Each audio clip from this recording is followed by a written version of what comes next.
Magandang gabi po sa inyong lahat, no? So, ayun guys, kakatapos ko lang manood itong vlog ni Chris na kasi isa ako sa mga alagad niya eh. Parang issue yung word na alagad ngayon, no? Napanood ko kasi yung video ni Ma'am Imbi or Malditang Buutan, yung isa din sa mga tagapag-defend kay Chris na. Tapos, ayun nga, may sinagot siya na reactor din ng PBR Pugong Bihero, kung kilala niya, yung nurse, no? Na ayun nga, hindi nagustuhan ni Malditang Buutan yung word na ginamit doon na mga alagad daw ni Krishna. Kasi nandun naman sa explanation ni Malditang Buutan kung bakit hindi niya nagustuhan.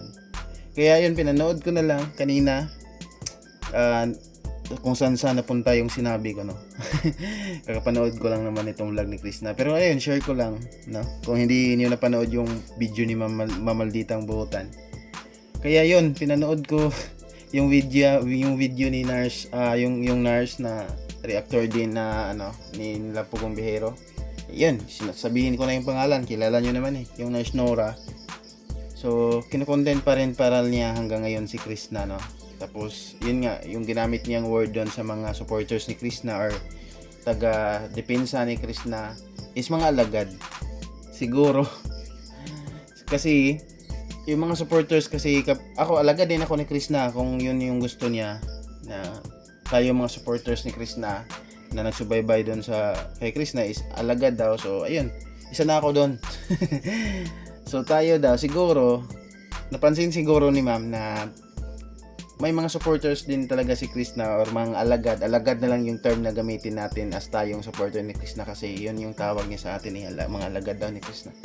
May mga alagad kasi din, mga kapwa alagad ni Krishna na willing ipagtanggol si Krishna, lalo na yung mga post ng PB team, halimbawa post ni Sir Paul, post nung Nurse Nora, kahit anong member ng PB team, kahit sino. Kapag iba si Krishna doon, hindi talaga palalagpasin ng mga Krishna supporters. Sasagutin talaga kapag yung mga comment is may parinig pa rin kay Krishna. Ayun, makipag-away talaga yung mga alagad ni Krishna sa comment para lang i-defend itong batang ito, which is at least naman, 'di ba? Kahit papaano, sobrang laki na nila eh. Sobrang yaman na nila. Sobrang laki ng YouTube channel nila. Tapos sino pa ba yung mag-defend kay Krishna, 'di ba? Doon sa mga basher, hindi mag-defend mismo doon sa mga PB team kasi wala naman problema eh. Maayos na yung mga PB team. Yung ibang yung ibang fans din ng PB team, minsan foul na din yung mga pinag-comment. So dapat lang din na yung mga alagad ni Krishna, mga kapwa ko alagad na sasagutin din nila. So pasalamat na lang tayo na merong ganun, na handang makipagbardagulan para lang ipagtanggol si Krishna. So hindi ko lang masyadong basta hindi daw nagustuhan ni Ma'am Malditang Buutan yung sinabi doon sa isang reactor na yon. Iyon ko ba guys? Ano ba? Hate ba niya si Krishna? Yung nurse?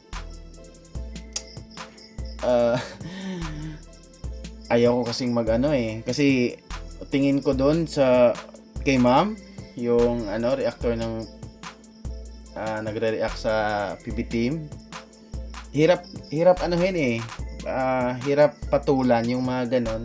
Tapos parang wala akong kakayahan na ganon na na lang ko, hindi ko na lang talaga siya pinansin kasi tingin ko sa kanya is parang feel niya ba sa kanyang sarili is always siyang tama. Yung ganon nga mga tao na parang ang taas ng tingin sa sarili niya, parang hindi siya open na tumanggap ng pagkakamali. Yung mga ganon, hindi siya open ng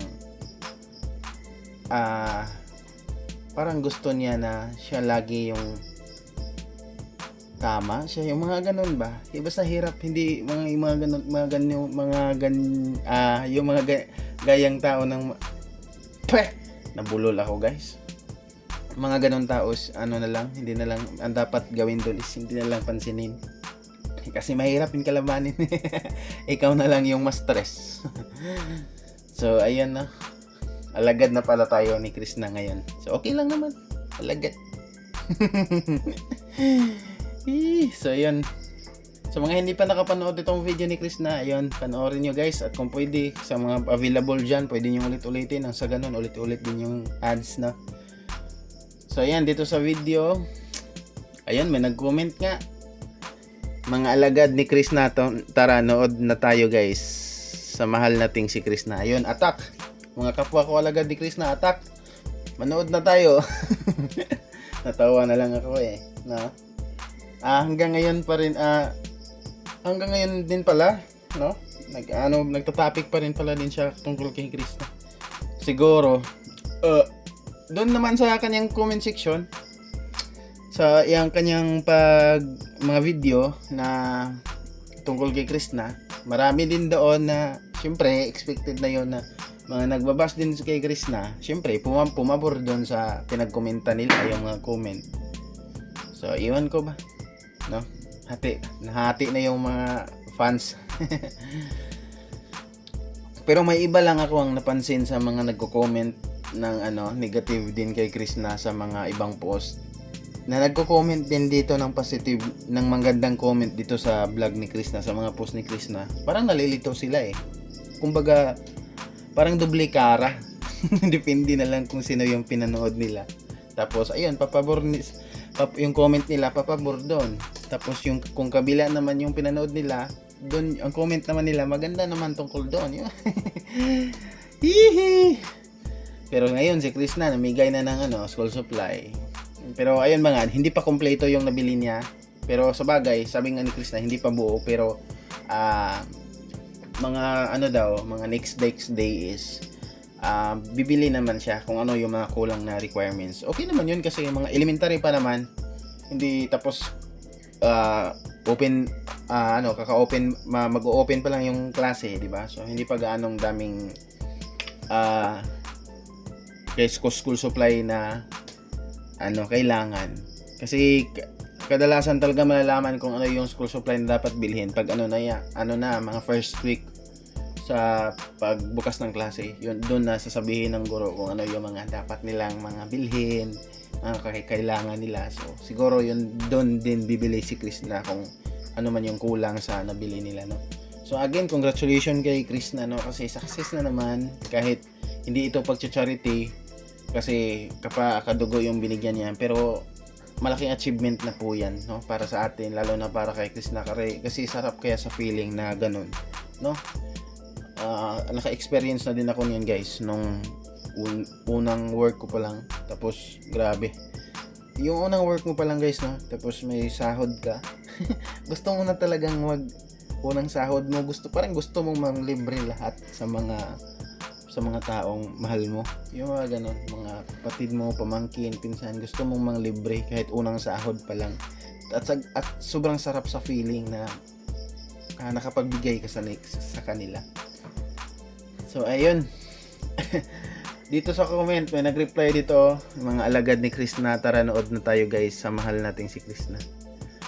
May abangers din, want her to reach 200k. Ayan, gusto ni ma'am na makaabot ng 200,000 subscribers si ma'am, si Krishna. Come on guys, let's support her mission. Thank you ladies and gentlemen. Ayan. Okay lang yan sa akin tawagin akong alagad ni Krishna kasi nung sinuportahan ko ay mabait, masipag, matulungin, may magandang plano sa buhay sa kanyang pamilya. Kung gaano kaganda ang kanyang kalooban ay yun rin ang ganda ng kanyang panlabas na anyo. Beautiful si Krishna. Yes, sobrang ganda, lalo na dito sobrang nagandahan ako ni Krishna dito sa part ng dulo ng kanyang vlog. Ayun yung nagpahinga na siya sa may kahoy. Sobrang ganda ni Krishna guys, no? Normal, sobrang natural lang yung ganda niya.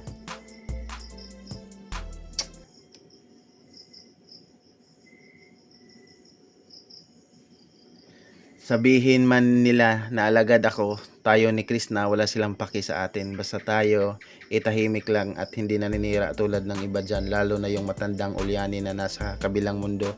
Gugu lang Krishna, sulit kami para sa'yo. Ito yung medyo trending ngayon sa mga supporters ni Krishna kasi napanood ko kasi yung video kanina ni Malditang Buutan, yung alagad. So ayun, napastok ako doon sa sinagot ni Malditang Buutan. Yun pala si Nurse Nora. So yun, sinabi niyang alagad daw. Ay, mahirap pagtuunan ng pansin yung mga ganyang tao guys na sobrang taas ang tingin sa sarili, na feel nila hindi sila nagkakamali, yung mga ganun, feel nila perfect sila. Mahirap po yan, ang dapat dyan sa kanila, hindi bigyan ng pake. Mga alagad ng babae, no skip ads. Remember, nanonood si Nars Nora. So, ayun guys, marami din palang updated doon sa ano na yun, sa usapin na yun. So, ayan, yun lang po yun for this video. At happy naman po tayo lahat dahil may upload na naman si Krishna. At maraming salamat guys sa mga alagad dyan ni Krishna. Sa mga kapwa ko dyan alagad, kung pwede, subscribe my YouTube channel at i-like itong video. Kahit simple lang po yung mga video ko. Bini-video lang yung screen pagkatapos manood. Walang ka-effort. Pero ayun guys, kung pwede, subscribe my YouTube channel at i-like po. At maraming salamat sa inyo lahat. God bless.